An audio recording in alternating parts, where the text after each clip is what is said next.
I can't tell you how many times people have said, Mr. Kessler, I'd rather give you the money than give it to her. And I say, you won't feel like that in 3 years, and we're going to put that in writing, and you're going to think about it a little bit.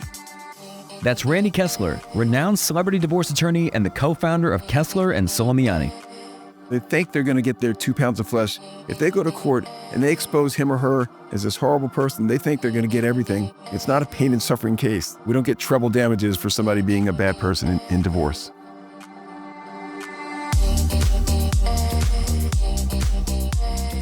I'm Michael Mogill, founder and CEO of Crisp, the nation's #1 law firm growth company. I've built my business through practice, not theory. Crisp started with just $500 to my name and has grown to over 8 figures in revenue over the last few years, earning a spot on the Inc. 500 list of the fastest growing private companies in America. Our approach has been to take everything we've learned about generating massive growth within our own organization and help the country's most ambitious and committed law firm owners do the same for theirs. In each episode of this podcast, I sit down with innovative market leaders from the legal industry and beyond to learn from those who thrive in the face of adversity, challenge the status quo, and define what it means to be a true game changer. Today, we're revisiting one of our most popular episodes from the podcast where I sat down with Randy Kessler to discuss what it takes to become the go-to lawyer for celebrity and high net worth clients, why embracing discomfort fuels growth and success, and the importance of doubling down on your strengths. I don't think you can be good at something if you're not really passionate about it, if you don't really love it. And I don't think you can really be passionate about something if you're not good at it. You don't have to do a little bit of everything. You're good at something. Whatever you're good at, do more of that. Figure out what's worked for you and that you enjoy doing, and you will profit from it. That's coming up on the Game Changing Attorney Podcast.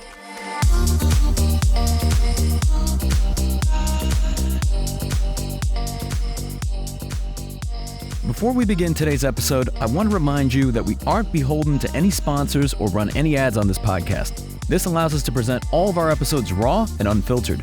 I'm not going to push any made-to-order meal services on you or try to save you any money on your car insurance. That being said, I have one small request. If you receive any value from this podcast, please give it a 5-star review. Pay the fee so we can keep this podcast free. Randy, welcome to the podcast. Thanks for having me, Michael. So we've been wanting to do this for a while. We were just talking about the fact that I think it's good that you've come on now because more people listen to the podcast now than they did, a year or two ago. But you are without a doubt one of the most sought after family law attorneys on the planet, a true thought leader in the industry. You've written multiple books. You're an adjunct professor at Emory Law School. We'll rewind the clock a little bit. What got you into all this stuff? Oh my gosh, where do we start? You want to go back to when I was 3 years old? Yeah. How much time go back to birth if you want. That's true. But honestly, when I was 3 or 4, my grandfather, who was a cab driver in Miami from the airport, he used to tell me, you're going to be a lawyer because he was a son of immigrants. I mean, you know the story, right? You're going to get educated and you're going to become something. And I don't know if that's why I did it, but certainly planted a seed. Lawyers were who you respected. They were educated. They became, leaders in the community. And that's what he wanted for me. So that was my first real occupational, directional advice from any family member. There's multiple areas of law that you could have practiced. Why the route towards family law? I like to say fate, happenstance. You never know. It's my passion. I was one of the few lucky people in the law that found their passion first time out. I loved being in court. I loved helping people. And when I started my own practice, I'd been out 3 years or so. I was the young guy. So, hey, you're hungry. Will you do my traffic ticket case? Will you do my small DUI case? Will you handle my divorce case? Everyone else says I can't get alimony. And that's what stuck. The divorce cases, I felt like I was really helping people. And they came to me eventually because they heard I was good at family law, as opposed to you're young, you're hungry, you'll take anything. And so my ego got bitten a little bit. And, I felt like I was really doing something that was worthwhile and meaningful. And I said, I'm going to change my email address to family law instead of generic @AOL or whatever it was back then. It meant I lost some business, right? Nobody wanted to come hire a DUI lawyer if their firm said that they did family law. But hindsight's 20/20, but it turned out good for me. Man, even back then, you knew the importance of focus and having a unique value proposition. What compelled you to start your own law firm? So I'd worked for a couple small firms and they were good. And candidly, the person that I worked for last, it wasn't the best fit. I didn't feel able to do what I wanted to do and I didn't feel respected and appreciated. And I said, you know what? I'm going to think about something else. I started talking to other firms and I started realizing I don't have children yet. I can eat peanut butter and jelly if I have to. I'm going to try it. If not now, when? I asked the same questions that all lawyers used to ask back then. Do I need a secretary? Do I need a computer? Do I need 1 or 2 phone lines? Because back then, if the phone was busy, the next client couldn't call in, right? We didn't have call waiting. And I just started asking everybody. And I think that was part of what helped me, Michael. I just asked everybody for input. anyone that had their own firm, I said, how do I do it? What do I do? What do I ask? And those people became vested in my success. So when I opened my own firm, they would check in on me. How you doing? Which was great because they had cases that they didn't take, or the famous words for every divorce lawyer when you talk to another lawyer is, ooh, I hate that stuff. I never do it. I will send every divorce that walks my door to you as long as you take care of my friends and my clients and they're happy. And so that sort of was my start. Yeah. And early on, obviously, you weren't as well known as you are today. You weren't in the media. There weren't as many referrals coming through the door. How did you go about getting cases? Well, I'd love to say that it was intentional, but I think a lot of it was personality. I just showed up. I'm a giver. I'm a bar junkie.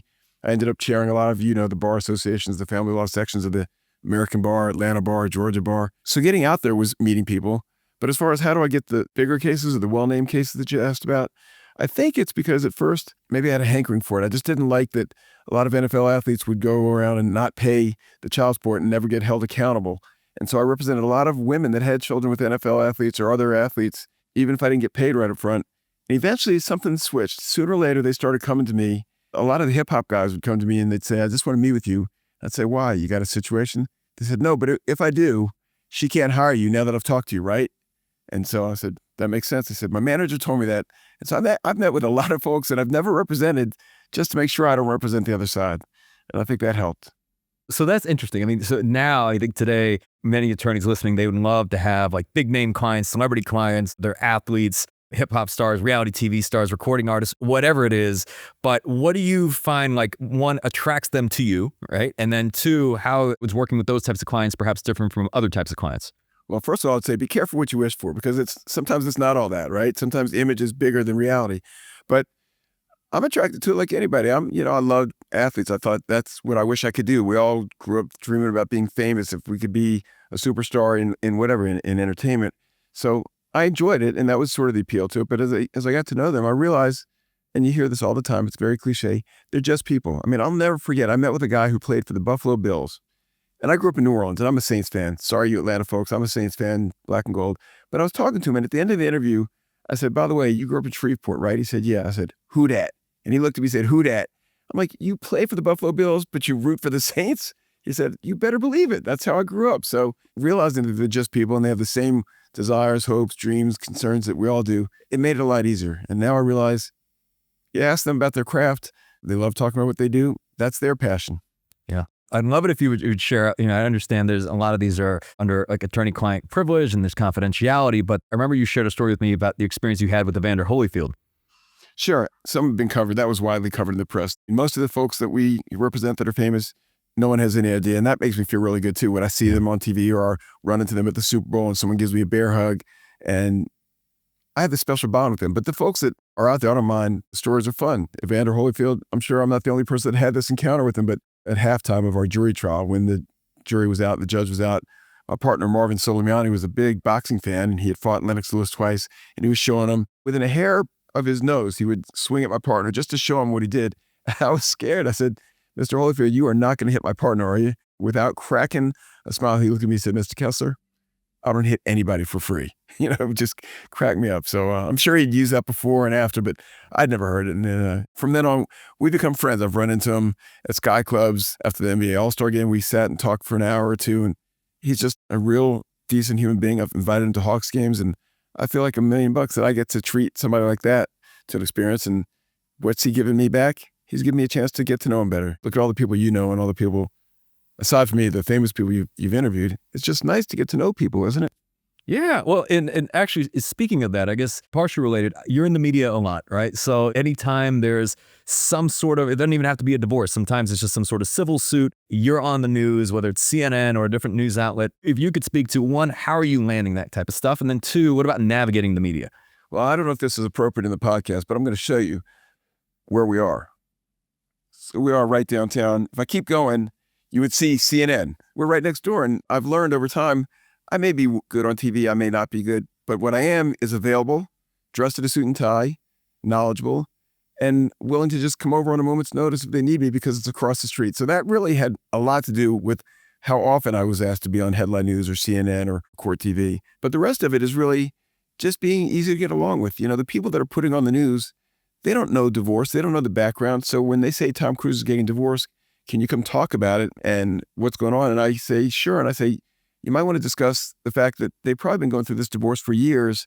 And now that it's public, it's only because it's all said and done and finalized. It's not that the lawyers just fixed it in 2 weeks. And they're like, that makes sense. So the stuff that I do every day, it's what I do for clients. I break it down, make it easy to understand and simple. And I do that same thing for the news, and they seem to like me. And I try to make the people that ask me to be on for their anchors, I make them look good so that when their anchors interview me, they can say to the producer or the booker, that was a good job. You did a good job with that guest. Get him back. Yeah. So in many ways, it's not even so much that they're doing you a favor. It's in many ways, you're helping them out, right? Because from my understanding, in many of these stories, they need some sort of subject matter expert. Right. I mean, they could probably tell the story themselves, but it's nice when they can have someone and they can say, Emory law professor Randy Kessler says that this jury was a very average jury. I had a friend that was on CNN once, a psychologist, and she was talking about the miners that got trapped in Chile. And they said, what's it like when they come out? And she said, well, they're going to have to get used to being public figures. They've been private their whole lives. And at first I thought that was brilliant. And then I thought, you don't have to be a world-known psychologist to think of that. Like, that's what we're all thinking. But because she had the title, it made it a bigger impact. And that's what I realized, that if I could just say what makes sense to me, it's going to resonate a little bit. Yeah.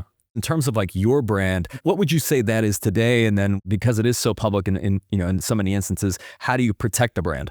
So first thing, if my goal, I guess, would be like you are in your business, I want to be an industry leader. I want to be at the top of my game. I want to know everything there is to know about it. I read the cases that come out. I go to as many seminars. We've got to take 12 hours of continuing education in Georgia to be a lawyer. I probably have 200 hours every year because I love it. It's not like Sky Miles where you could roll over 100 miles, but you do it and it makes you a better lawyer.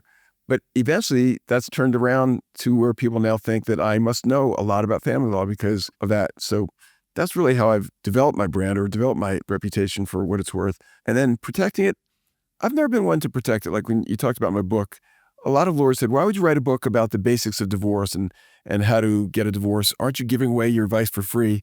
And I thought, the law is out there for everybody. Anybody can look it up on Google. It's not what the law is. It's how do you use it and how do you fine tune it and make it fit a certain set of circumstances or a case. So I'm not worried about competition. And look, in our business, there's always going to be more. And even when there's one case, you need two lawyers. Not like a personal injury case where there's one lawyer for the injured person. You need a lawyer for the husband and a lawyer for the wife. So there's plenty of business. I've never, ever really been worried about competition. More good lawyers, the better. I love working with good lawyers. I love going back to seeing them and saying, remember that case 5 years ago? It bonds us a little closer. It makes me feel better about doing a good job for somebody because I can look back on it and say, yeah, we did right by that family. Yeah. You seem to be very abundance-minded. And on that note, I read a statistic. I remember asking your friend Laura Wasser about this on the podcast that we did. And again, I don't know how much truth there is to this, but the statistic that 50% of all marriages end in divorce, right? Are those the true odds? So it's an interesting number. More or less, the answer is yes. But number one, there's not a lot of statistics because the only reported cases, as you know, are the appealed ones. So everything else is anecdotal. And what if one person stays married forever and then one person gets divorced 5 times? Does that make it a 95% divorce rate? So it's an awkward sort of number, but of all the marriages that exist, I would say it's always hovering around 50%. Of course, a lot of them are second marriages or rebound marriages, or I learned the term years ago, starter marriages. You get married when you're 17 or you get married because you're pregnant. Those, a lot of times, are very short marriages. But yes, a lot of people get divorced. COVID didn't make people stay together. In fact, a lot of times made them realize that the things I didn't like about him or her, I now really don't like. It made some marriages better, for sure. The joke is that we're sort of recession-proof. Things are bad in your life, you take it out on your spouse, that pushes them away. What are some of the reasons that, I'm sure you've seen everything at this point. What are some of the biggest reasons that people get divorced? I hear people say infidelity or financial infidelity. I think it's really just not respecting your spouse and not remembering what it was like when you wanted to be with them. And that's sort of the biggest thing for me. Sometimes, 5% of the time, somebody's just a complete you-know-what, and that's why. He or she has done some horrible stuff. But the rest of the time, it's some version of the grass is greener. We're all human beings, right? You make $1 million, you want to make $2 million. You got the most beautiful wife in the world. You start thinking after a while, well, maybe there's somebody else. It's human nature to want more.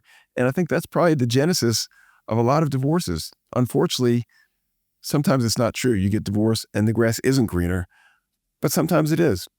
It's kind of interesting asking you this, but just through all these experiences, you're dealing with divorce every single day. Do you believe in in long-term relationships and true love?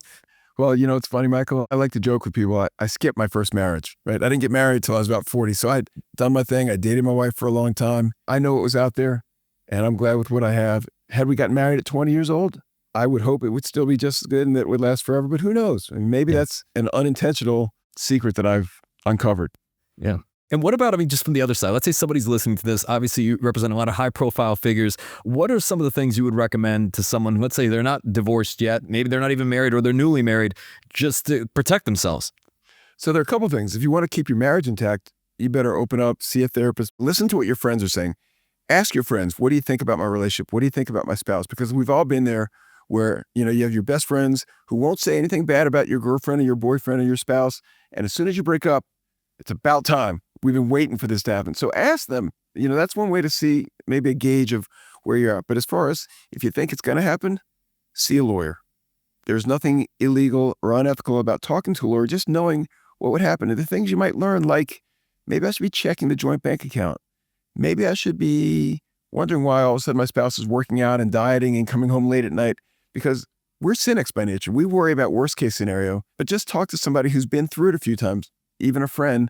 But go sit for an hour or two with a lawyer, ask what you should be thinking about. I'll tell you a quick story that I think you'll appreciate. You're a great dad. And this guy said, I want a divorce and I want to get 50-50 custody. I said, you ready to file? He said, no, maybe a couple of years. I said, why are you here? He goes, because when I get divorced, I want to have a good relationship with my children. My advice was simple. Be a good dad. Just do everything, take your children to school, wake up with them, feed them breakfast. We came in for a checkup once a year for a couple of years. Year 3, he came in and said, I'm ready for the divorce. I said, all right, is it going to be a fight? He goes, nope. I said, what do you mean? He said, she sees that I'm a good dad. We've already talked about it. It's going to be 50-50. I felt so good that I gave him good advice, which was just to be a good dad. And it helped his relationship and it made it easy when he got divorced. So the nice thing about what we do, a lot of the advice we give is just common sense. Is it okay if I go out and have a girlfriend now that my wife and I are thinking about a divorce? If you have to ask me, the answer is no. I'm giving the common sense answer. So, yeah, it seems like people don't make personal decisions the same way they make business decisions. That's exactly right. If I was a contract lawyer, it's all about the money. I want to get people talking about the money because then they're forgetting about the conduct and the bad feelings. If they can think about their future and financial, yes, but I can't tell you how many times people have said, Mr. Kessler, I'd rather give you the money than give it to her. And I say, you won't feel like that in 3 years. And we're going to put that in writing and you're going to think about it a little bit. But it's emotional. They think they're going to get their 2 pounds of flesh. If they go to court and they expose him or her as this horrible person, they think they're going to get everything. Judges are not that interested in that. Judges are interested in how much money is there. I want to make sure each side can live and be comfortable. And how do we make sure both sides have time with the children? That's really a judge's job. They're too busy to reward people for the suffering. It's not a pain and suffering case. We don't get treble damages for somebody being a bad person in divorce. And Randy, I don't know how much of your business is recurring revenue model, but I imagine you have some clients that are on their second, third, maybe fourth divorce. How does that happen? I'd sort of twist a little bit. Divorce is the bigger cases because that's got division of property and everything. After the divorce, there's the enforcement if someone doesn't pay or the modification. And so we certainly have clients for a long time and they will call us. But what's really nice is when you see somebody 15 years later, I ran into one of the Real Housewives I represented years ago, and I saw her at a Hawks game, and she was with her son, who's a 26-year-old nice young man now, and that's what feels good for me. But as far as the recurring revenue, since you're the business person and it's what you do, for me, making a good impression, doing a good job for my client, and them telling their friends, right? Because we don't get a contingency fee. We can't make a heck of a lot of money just because we do a really good job. We make the same hourly rate, no matter if it's a short case or a long case. But if I do it right, everybody has friends. Everybody knows somebody who's going to need a family lawyer. And if they say, when you need him, go to him, that's my recurring revenue stream. Yeah. And it seems like that happens time and time again. I know we were talking about this even before the podcast. I've had the opportunity to go to a Hawks game with you, and when you've got floor seats. One, I know you love the Hawks, but two, I have to imagine that you meet some pretty interesting people. Maybe some of them become clients. Absolutely. And people come up to me, and they're people, it's funny enough, they're people that I've only met on Zoom that I'll run into at a Hawks game. That's the first time I actually have an in-person meeting with them, so it's good to be there. But it doesn't matter where you go, where you network. I'm lucky because I love the Hawks. They're across the street from my office. I have expensive seats, so the people sitting in my seats or around me are the kind of clientele that are good for my business also. It just happens to work out, go hand in hand. And I have more people that say, I want to hire you as a lawyer. And I say, why? Did you hear about me? And they say, because I saw you sitting up front at the Hawks game, so I know you must be a good lawyer. You never know. I remember a few years ago. So you actually, for the people listening to this, Randy, you made it into my first book, The Game Changing Attorney, I think in chapter 3. Great book. And thank you for saying Great. that. I mean, I've read it twice. It's a phenomenal book. It really is. It's wonderful, Michael. You did a great job with that. Thank you. So there's a part there where I remember we had a conversation years ago and you said, I never had to market because all I had to do was just be a great lawyer. And I understood that kind of the nuance of that in the sense that you were always out in the community, you were always networking, you were just everywhere, right? You were very active and engaged, but just so people can understand this correctly, right? Because obviously it seemed like today you have to be much more than just a good lawyer. I think you're 100% right. I happen to be a social person. I happen to be someone who gets out there. I like going out. I like just showing up. I like going to people's parties and bankruptcy seminars where I don't know any of the lawyers and meeting people. So that's worked for me. But if I wasn't like that, yes, I would encourage you, go where you're uncomfortable. Not only because you're going to meet people that you've not met before, but the people that are competing with you, they feel the same way. They don't want to go there. So if you're there, you might be the only one in your industry that's there. You have to get out. There are some phenomenal family law attorneys that very few people know. There's some lawyers that I know they're great and I have to double down and make sure I'm extra prepared. But I know they're not as busy because they don't care about generating business and they're homebodies and they're just obsessing about their cases. And they scare me and I got to be really ready for them. And part of the way I compensate is, we have 17 lawyers here doing all family law because I can't do it all. And we have a lot of business. We have big, complex cases. But we have 3 or 4 lawyers on most of our cases. So everything's getting looked at. And that's the way I compensate for not being able to do everything myself. But if you don't have all the business you need, just show up, get out there, get a start, hire Crisp Video and ask them, what do I need to do next? Because that's what you do morning, noon, and night. One word from you is like a million words from somebody like me. One thing I'll commend you on that I think just for those listening that may not be familiar with you, you refer so many other lawyers, like so many cases to other lawyers. Like there's been countless times over the years where I've reached out to you for like this kind of matter, completely unrelated to family law, and you already have that person lined up and you're like, this is the perfect person. So you're constantly sending cases to other lawyers and in a way just giving back to the other lawyers in the legal community. Why do so much of that? So number one, I do it because it feels good. I'm helping people. When I'm talking on TV, I know I'm helping somebody out there. When I'm talking to a client, I'm helping somebody. I'm helping you when you call and say, I need a contract lawyer in California. And I know a lot of lawyers, right? Being head of the family law section of the ABA, I've been all around the country. So I know the best lawyers in Sacramento and Dallas and Tennessee. So it feels really good. But as you said, in hindsight, it's probably not a bad marketing thing either because I want people to think of me. I got a great lawyer, the head of the Canadian Bar Association. Whenever he needs a divorce lawyer anywhere in the country, he calls me. I don't make money. He's not sending me something. But my name is associated with family law. And I know when he's got a divorce in Georgia, for sure he's going to call me. So it takes me 2 minutes. I'm making him happy. I'm making his client happy. I'm making the lawyer in Nashville, Tennessee happy. What's wrong with giving out warm fuzzies and feeling good about it? It takes a minute of my time. Really, there's no negative to it. And if you didn't have enough on your plate, there's also, you've written several books as well. What's kind of the thought process behind writing various books? And because I know you do a lot of different thought leadership and just put out a lot of content. You're very active on LinkedIn. If you could walk me through some of that. First book, it took me 25 years. I wrote for 5 years about just the basics of divorce. I was terrified somebody was going to read something and use it against me in court. 20 years later, I represented somebody who wrote a lot of books and she helped me get it done. Robin Spiesman, I'll give her a shout out. And we got it done. And I've heard clients say, I've read your book a few times and it's really helped me. So that makes me feel good. And it's doing what I do every day, making it simple.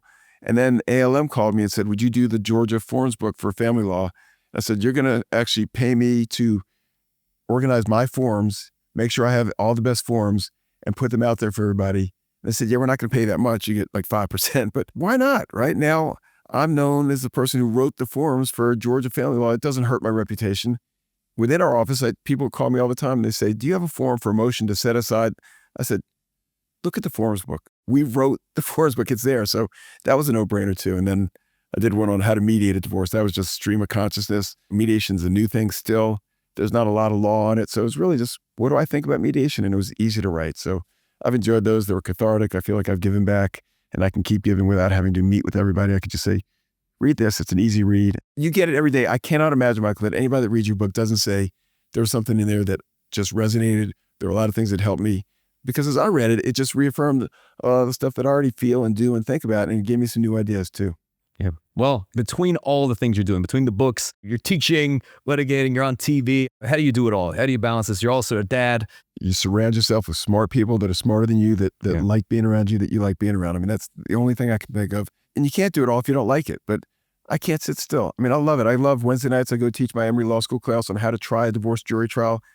And I learn more than I teach, for sure. I see a young student get up and say, I don't need any notes. Let me just talk. How'd you do that? And I pick up tricks, or they nod their head in a way that makes it look like, yeah, this witness is lying, but I don't have to say anything because you can see it in my eyes. That was good. So I love what I do. I'm very, very lucky to have found a career that I enjoy. I don't think you can be good at something if you're not really passionate about it, if you don't really love it. And I don't think you can really be passionate about something if you're not good at it. I think about Michael Jordan, Magic Johnson, Kobe Bryant, people that are really the top of their game. What's your mental image of them, right? It's smiling. I think about Michael Mogill. When I think of you, you got the biggest smile on your face. I don't think of you as a scowling person. I think of you as somebody who's happy. I cannot imagine the stress you have, the size of the business that you run. It must be incredible. But you're always happy, you're always smiling because I know you love what you do.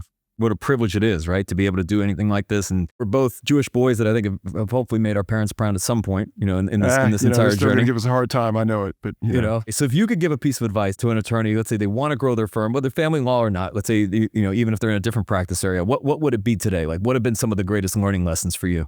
So I'd say get out there, talk to the people that you admire, that you respect, take them to lunch, flatter them, say, can I ask you how you got where you are, and you'll learn something. And don't be afraid, right? Just get out there, talk to them. But the main thing is, figure out what works. You'll hear all sorts of things about marketing. You should do this. You should do podcasts. What has worked for you? If taking lawyers to lunch has generated the most business for you, then go to 3 lunches in one day if you have to, right? There's no rules. Speaking at a seminar, if you're a good writer and writing articles for newsletters has generated business, then spend more time doing that. You don't have to do a little bit of everything. You're good at something.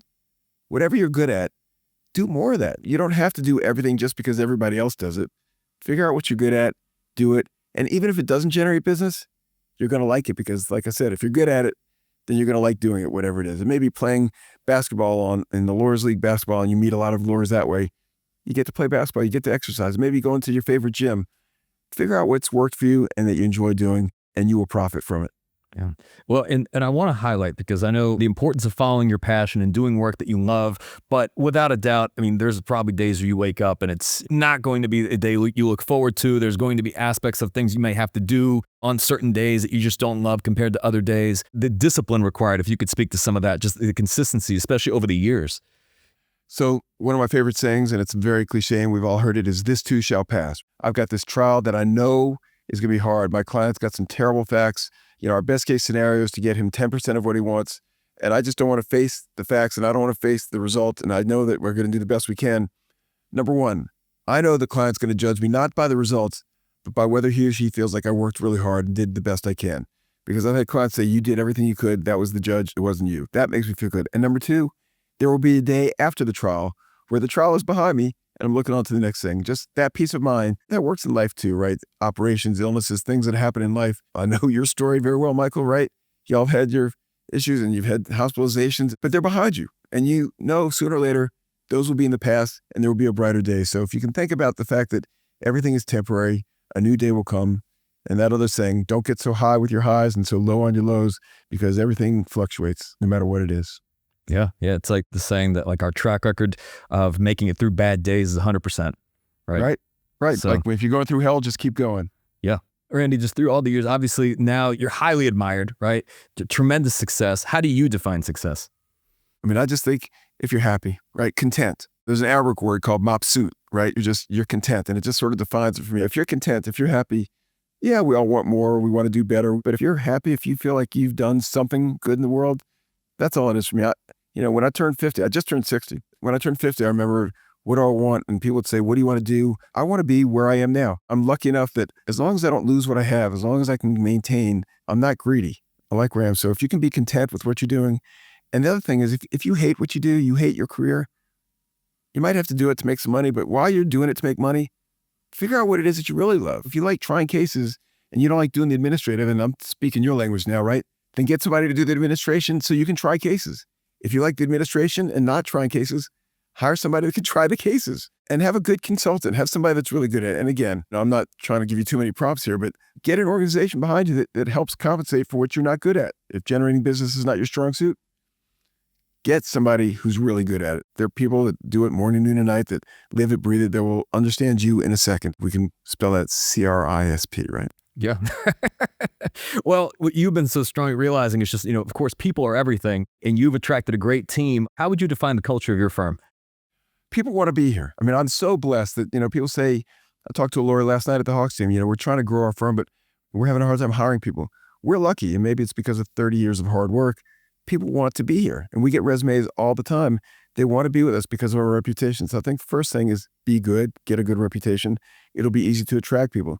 The next thing is treat them better than you'd want to be treated, and value them and respect them and say thank you. I represented a gentleman once who had 400 employees, owned gigantic hair salons that people probably heard of. And I once asked him, we were waiting for a meeting, and I said, what's your job description? What do you do every day? He said, I make sure the people that work for me are happy. Brilliant. Yeah. He goes, I just make sure that everybody there enjoys being there, and I listen. What is it? I also heard Jesse Itzler once, who founded Marquise Jets when it was a new private jet rental company. And he's asked his employees, how would you do your job if nobody told you how to do your job? And that sort of empowers people to think on their own and say, maybe this is a novel problem. I got to figure it out. And when they come to me, they say, here's what I've decided to do in this case. Is that okay?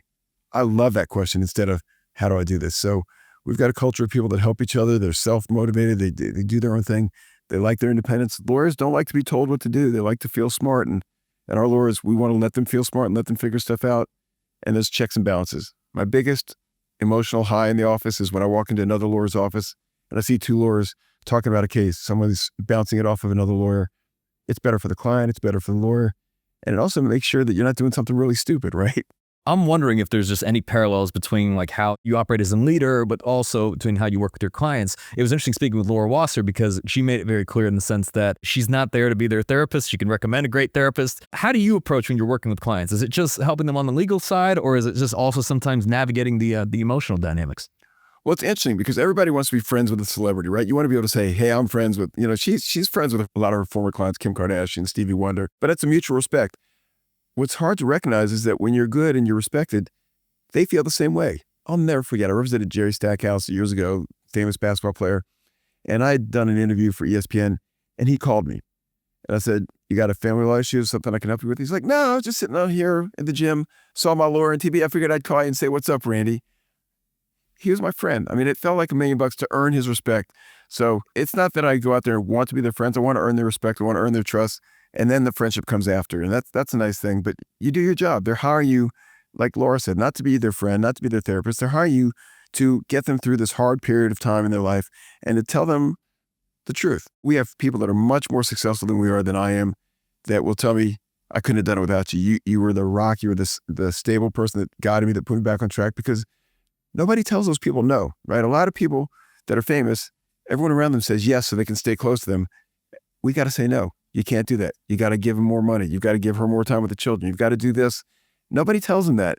And they come back and they say, you were right. It worked out. I'm glad I listened to you. Sometimes they don't listen and they hire somebody that'll tell them yes. And you read about it later in the papers, and that's the way it is. Is there anything at this point in the family law space that would surprise you? Like, or just even anything in recent client work? I look forward to the days that I get surprised. I really like hearing those novel questions because you hear stuff and you just can't believe it. And not just from clients. I mean, I go to conferences with judges and you talk to judges at the dinners or the meetings, and the stories they hear and the stories they see. No, I mean, there's nothing that I would say that's appropriate for being on air. There are things that would shock the average person that don't shock me anymore. The stuff, the pictures we see, the websites we're told to visit, the photographs we're given. It's incredible. Is there, I mean, I'm just curious, this is kind of an overall, I don't know if this is like a sociology question or what, but just like over the last few years, have you just seen like dynamics in relationships start to change, and how much of that is perhaps driven by social media or just this type of culture where we always have our phones out, cameras out? Are you seeing just differences in like relationship dynamics? Yes, but I can't figure out if it's because there's more exposure, because everyone's got a camera, and because, the lyrics to songs now, I hear the songs that my child listens to. I don't know if we're desensitized to it. So I don't know if that's making people act crazier or if it's making people say, that's just like those horror movies that I know they're fiction. I can't tell. I think people have always been people. And you look back to the ancient days and ancient civilizations, and they had a lot of the same issues we do today. I think people have always been the same. I just think there's more exposure. They say sunlight is the best disinfectant. I think there's a lot more sunlight today with social media and with everyone having a camera on their hip. Yeah. It's interesting because my wife and I, we went to dinner this past weekend. We're sitting there, we're looking around, and we're seeing all these couples around us just like staring into their phones, right? Like you have people sitting across from one another and just looking at their phones. And you would think, right? You left your home, you're here at dinner, and you're more interested in looking at your Facebook, or Instagram timeline than you are in talking to the person across from you. I don't know if that's good for a relationship, but you couple that with just the fact that all the different things that we've been experiencing over the last several years, and it seems like relationships either are not as strong or communication is broken down. I agree with you. It goes back to what I said before. I think people think the grass is greener. Now you can see the grass a lot easier. You can be at a table with your spouse and you see the grass is greener because you're seeing pictures of other people. I think the distractions are a lot more prevalent. Also, if one of the spouses says, I'm not going to do that, I'm not going to look at my phone, but the partner is looking at it, fine, I'm going to look at my phone. And then they look up from their phone and they see you looking at your phone, so they go back to their phone. I absolutely agree with you. I think it's made it too easy to disassociate and to not engage with the person that's there in front of you. Look, I'm guilty. It's very hard for me to put my phone down. I think everybody should have a diagnosis of TBC, time between checking. Mine's probably 3. I probably go 3 minutes before I check my emails. And if it's more than 3 minutes, I start getting uptight that maybe I'm missing something or maybe there's somebody that needs my attention. It's hard, but it's just, you need some discipline. Yeah. It's kind of like recently, I think like Phil Knight was praised like in the LeBron James photo when he was like breaking like Kareem Abdul-Jabbar's like scoring record. And like there's that photo of everybody taking a picture or video on their phone and he's the only one sitting there actually watching the moment. So it seems like that's becoming less and less common. Did you experience it in person or did you experience it through your phone? That's exactly right. That was interesting. I saw that too. And I was thinking about sometimes it's nice just to sit back and watch something. Somebody else will have it on camera, but there's something about a mental image, right? Remembering it in your mind. It's also cool to be there and have the picture of, it's not so much the picture of the event, it's a verification that you actually witnessed the event and you were there when it happened, and it makes people feel good and special and important, I think. Well, I want to shift gears, Randy. I want to ask you just all of the years, like what are some of the habits that you practice that keep you just engaged and motivated and excited? And like, are there any specific things you do day to day? Post-COVID, I try to come in the office more than I need to. Nowadays, you could probably do a lot of the work from home. I think social interaction is very important. I ask questions. I like to ask why. I will ask my young lawyers when they say they're going to file this, I say why. Or they say we have a hearing tomorrow and I say, what is the goal of the hearing? They say, well, our client's not getting enough support. I say, that's not a goal. What's the goal? Well, our client wants more support. What's your specific, precise goal? And I try to make them better. And they say, well, she needs, how much does she need? $4,000 a month. Can he afford $4,000 a month? Well, now let me ask you again, what is your goal? What did you expect to do at the end of this trial? I want the judge to award $4,000 a month. And how are you going to prove that?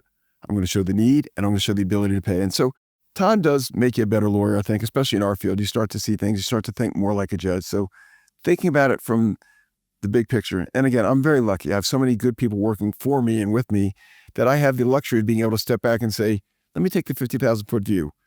Is the judge going to really appreciate you bad-mouthing the other side? Or are they going to say, you're just buying into your client's attitude, your client's persona? So I try to make people step outside of their own personal biases and say, if I was a judge, how would I react to this? I think that's probably the best thing I do within my firm for my lawyers and for our staff.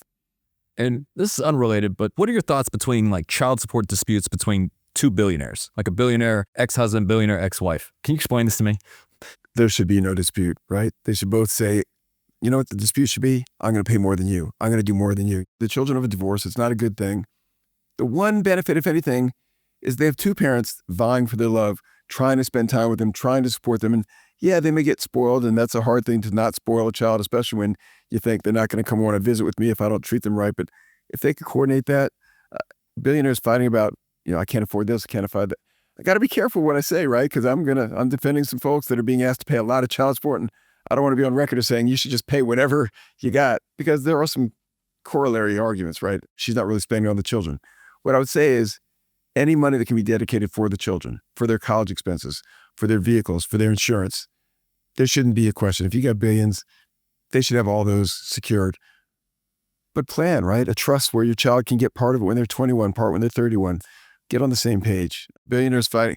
I do not want to be a lawyer in court representing one billionaire against another billionaire where they can't agree on how much money their child needs to be supported by, when there are 15 other cases waiting in line where the mother or the father needs a few $100 more just to eat. And I'm sure just over the years, people have given you quite a bit of advice. What's been the best advice you've received and what's been the worst? My first presentation, I was asked to speak on how to enjoy practicing family law and not to worry so much about it. And I'd been practicing 3 years. So I talked to all the old lawyers at the time. And one of the older lawyers at the time said, listen carefully to what the client wants in family law. You may think that they want the brand new Mercedes-Benz, but they may like the old jalopy. You may think they want the multi-million-dollar bucket home, but they like the old shack that's on the beach in Florida or Virginia. Listen to what your client really wants. Does she really want custody, or she really wants an excuse to be able to try her own career because he's already got his career? Listening. Just learn to listen. There's a Chinese proverb that someone once told me, which is you learn more when you listen than when you talk. I think that's probably the best thing I've learned is try to listen to what clients want. I think maybe that's part of why we're successful, that clients think they've been heard and they know that we're listening to them and we're trying to get them what they want, not what we think they want. Those movies, those stereotypical movies, you walk into the divorce lawyer's office and let me tell you what you're going to do. You're going to go after alimony. You're going to go after this. That's not what the client's hiring you for. They're hiring you to listen and help them get something. Peace of mind, freedom, independence. Sometimes it's money. Sometimes it's time with their children, but it's usually a lot deeper than that. And if you listen, you'll be a better lawyer. What about the worst piece of advice? I can't really think of any bad advice because I've put it out of my mind if there is some bad advice. I did hear a lawyer once say that during the initial consultation, you know what he's listening for? He's listening for, how's the client going to pay me? What money do they have? That's all he was worried about. And I remember thinking about that. And he said it as a joke. It put me off. It made me lose some respect for that lawyer. And sometimes that creeps back into my mind when I think this case, they can't afford us. And then I realize, I don't care if they can afford us. I'm going to give them my advice. If they have to borrow the money or they don't have the money, we'll figure that part out. But I don't like that sometimes that creeps into my mind, like this client can't afford us. The champagne taste on a beer budget, that kind of phrase, doesn't sit well with me. So, Randy, as we come to a close, this being the Game Changing Attorney podcast, what does being a game changer mean to you? So I don't want to discount the name Game Changers. I love that name. But if it was me, I would say game, it's not as sexy. It doesn't sound as good. I'd say I'd like to be a game improver, a game enhancer. If I'm going to change a game, I just want to make sure it's for the better, right? If I'm going to have an effect on family law, you know, I worked a lot with the family division and helping develop that system in Fulton County, the books I've written.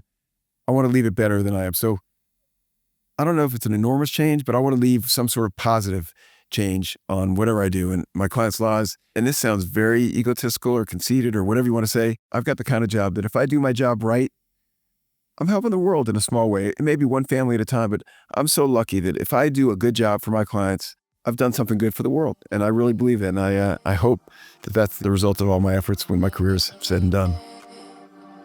I hope you enjoyed revisiting this episode of the Game Changing Attorney podcast with our guest, Randy Kessler, and have gained new insights from our timeless conversation.